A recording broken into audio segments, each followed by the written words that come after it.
Hey guys, how's it going? Welcome to a very in-depth guide of the 4-2-3-1 formation. Now, this is not the variation of the 4-2-3-1 that we're talking about. We're going to be talking about the narrow formation and why it is possibly the most meta formation yet again this year in FIFA.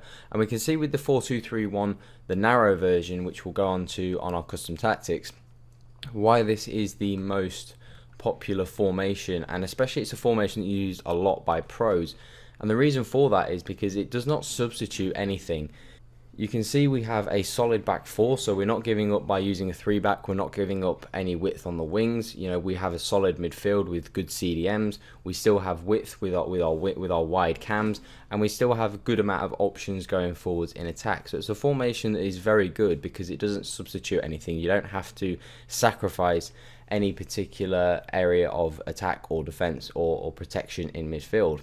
Another reason why this formation is incredibly good and kind of separates it from all the other formations is we can see how many triangles that we have, how many passing triangles we have. We've got a triangle from Telles to Griezmann to Fabinho, and on the far side from Vidal to Dembele to Semedo.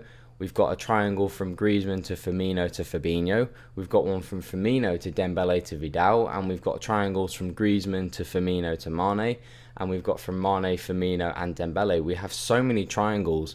As you can see, we've got so many passing triangles, and the reason why that is good is because you've then always got a pass on. It's very good to play tiki-taka. It's just a very good formation. It has lots of options. You know, as I said, it doesn't give up anything in the width. It doesn't give up anything in midfield. And if your players are all really close together, you're never going to have to be playing some crazy 30-yard pass just to link up your play. So that is kind of the tactics overall. That is the instructions kind of set up. You can see the team that we are using. We are using a good team, but this is a formation as well where you don't have to sacrifice skill. It's a formation that anyone really can utilize with any sort of skill and with any kind of team. Because it requires, you know, you can use pace in this team because we do have pace up front, we do have pace out on the wings, and we have some fairly pacey fullbacks. But also because of the passing triangles that we have available, it's very easy to play tiki-taka as well. So you don't have to have the most rapid players in your team. If you want to play a good tiki-taka style of play, a good passing possession style of play, you can, because of all the passing triangles that we've highlighted before. So now moving on into our tactics, what we're going to use for our tactics. Now we're going to go through all the tactics and why we chose and why we settled on certain tactics in the end. These aren't our exact tactics. We're going to go through and discuss what the tactics are best for. So starting on with the pressure on heavy touch and pressure on possession loss. These are both tactics that are very good and do have their place in FIFA, but for me, I think these tactics are best utilised when you are losing in a game. I think if you are trying to play pressure on heavy touch, for example, it is a very good tactic. Now, I've used this tactic myself and it is very profitable.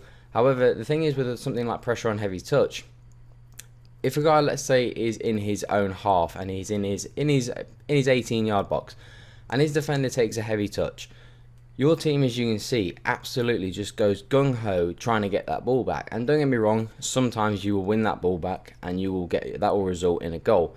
However, if the guy knows how to play out from the back and if he knows that there is a passing option on, if he can spot the pass out on the far side on the wing, which is always the open ball when someone's trying to press you, he's all of a sudden beating your press and he might be 3-on-2 on your defence. And just from something completely unnecessary and just harmless, you could now be possibly 1-0 down in a game just because he's took a heavy touch in his own box. So I don't think playing pressure on heavy touch is necessarily the best way to play in FIFA, and it's kind of more exasperated when you play on possession loss because every time your team loses possession of the ball, they're going to go crazy gung-ho trying to win it back. And again, it's going to create unnecessary opportunities for you to possibly concede goals, and especially in this FIFA get countered, because that is a very big problem in this FIFA. Especially with the personnel that some people run with pacey teams, getting counted is something that happens a lot in this FIFA. So we want to try and numb that effect. We want to try and not get counted as much as possible. And constant pressure has its place in FIFA. It really has its place in FIFA very late on in a game. If you still need a goal and you're losing a game, let's say in the 80th minute, then by all means you can go on to constant pressure. But it's not a tactic you want to try and run for 90 minutes. And that's why we settled on drop back. Now, people might be thinking, oh, drop back, that means we're going to park the bus. That's not what it means at all. What we want to play on drop back for is because As I said before, we want to try and limit the amount of counter-attacks that we are conceding in this game, because this game is heavy on counter-attacks.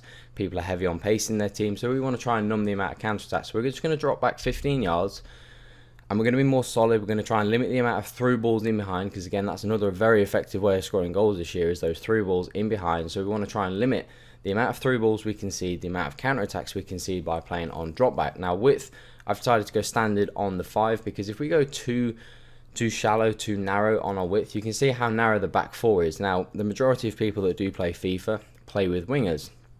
And if they play with wingers, doesn't necessarily mean they're going to go and cross the ball, but it means that a lot of people in this game do like to go down the wing, go along the byline, and cut it back to a player in the box. Now, you can see if our back 4 is very narrow, we're giving up that space out there on the wings for people to use their Manes, their Neymars, whoever they might have as their wingers. Their quick wingers are going to be able to get in behind, because they have unlimited space to exploit.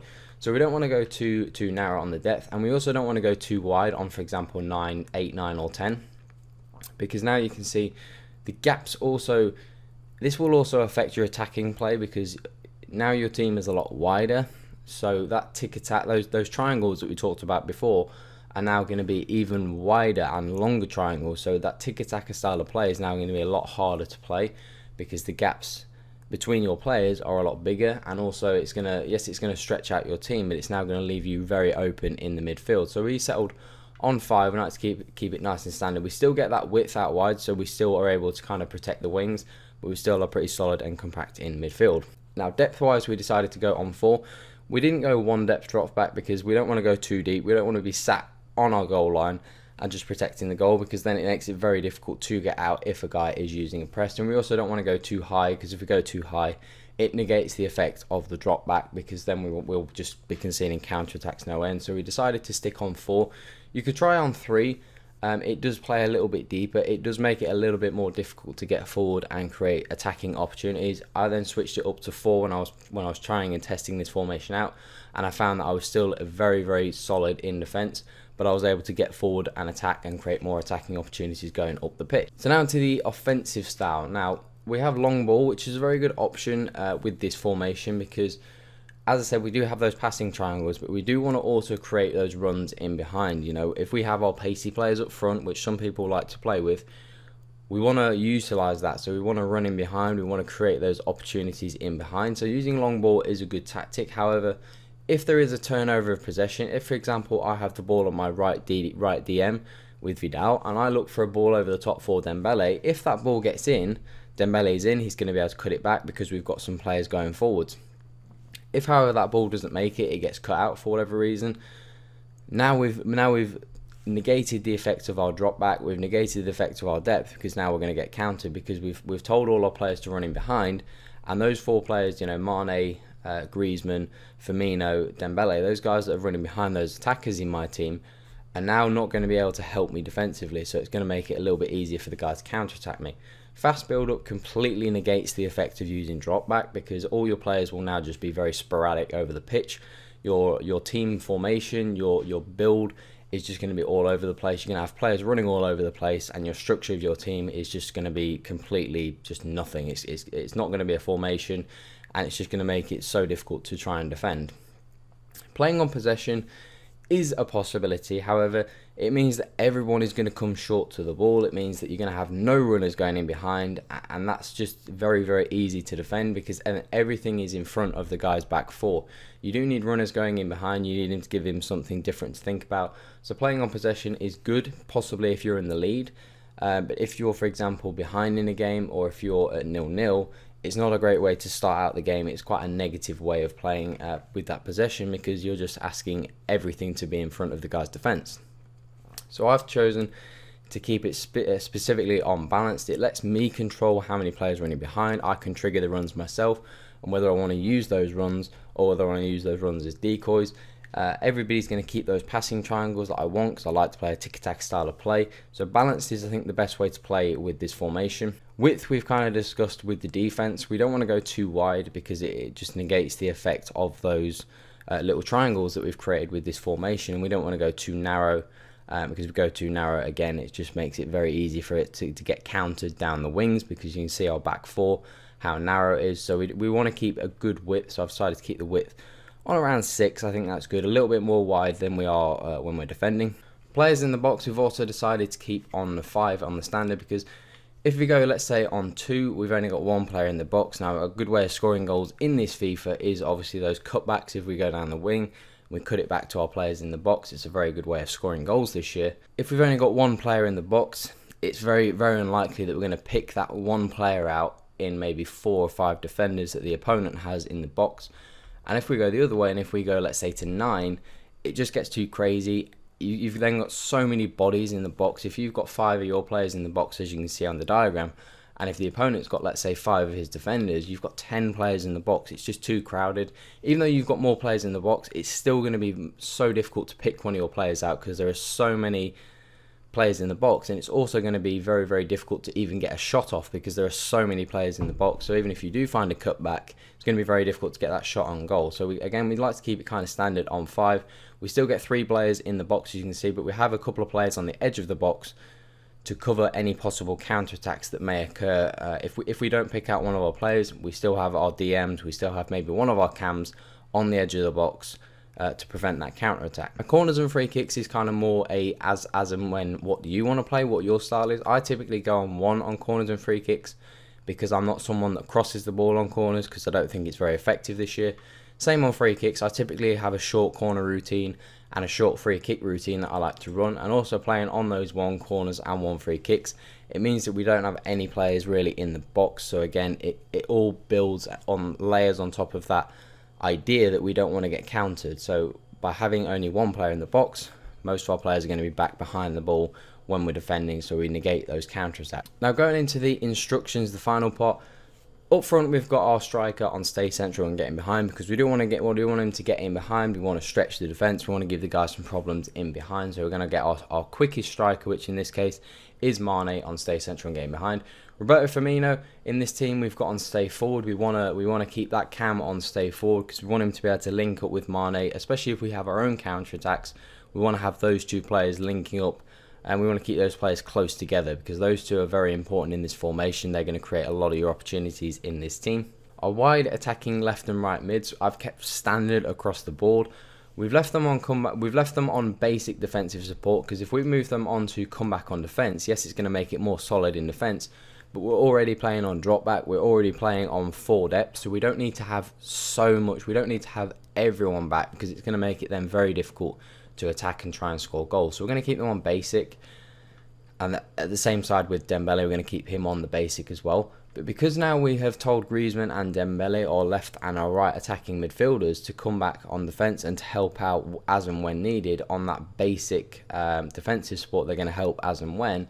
We can now tell Vidal and Fabinho, our DMs in this formation, to cover the centre of the pitch. They don't need to cover the wing anymore, because our left and right attacking mids are now coming back to cover that space on the left and the right hand side of Fabinho and Vidal. So this formation almost becomes a 4-4-2 in defence, even though it's still a 4-2-3-1. So we're going to have them on cut the passing lanes, because we want to try and intercept those balls and create our own counter attacks by playing our through balls through to our left and right attacking midfielders. We want them on stay back while attacking, so we don't want them to go forwards, of course, and cover centre, as we've just explained. Now, our fullbacks, this one's a little bit down to experiment. I personally tried them on stay back while attacking. I tried them on stay back while attacking. I didn't find this was very effective. I felt that it was a little bit too defensive. I felt like it was a little bit too difficult to try and get up the pitch. I didn't feel like it had as many options going forward. So I tried them on balanced, on the balanced attack, so they still got forward. They were still very good in defence, but they still got forward and helped out and overlapped our left and right midfielders. And I found that this was a far more attacking option. I felt that this was far more helpful when trying to attack and trying to score goals. It just gave us a few more options going forwards, and obviously I want them on overlap, because I don't want everything funneling through the middle of the pitch, because it is already a semi-narrow formation. You know, there aren't necessarily any wingers in this formation, because obviously they play as left and right cams, so we do want to keep that width on the outside, so we want them to overlap. We don't want them to invert their runs, because then everything's just funneled through the middle and it can just become a little bit too crowded. So overall, that is a very in-depth guide of this 4-2-3-1, and you've seen why I personally think this is one of the best formations, if not the best formation to use in FIFA, and something that you just need to try out. You just need to try and stick with. It's one of those formations that you just keep going with it, because it is a very good formation. Once you get to use this formation, and once you get to know how it works with your players and with the personnel that you have, it can be a very, very good formation. It's why a lot of the pros use it. It's why if you play any top tier players, they typically will tend to run this formation irrespective of personnel, because it's just a very good formation. It has everything you need in this formation to be a top successful FIFA player. But if you did enjoy this in-depth guide, make sure you do drop a thumbs up on the video. Make sure you hit that subscribe button as well if you did find it useful. But that is all for today, guys. Have an awesome day. I'm out.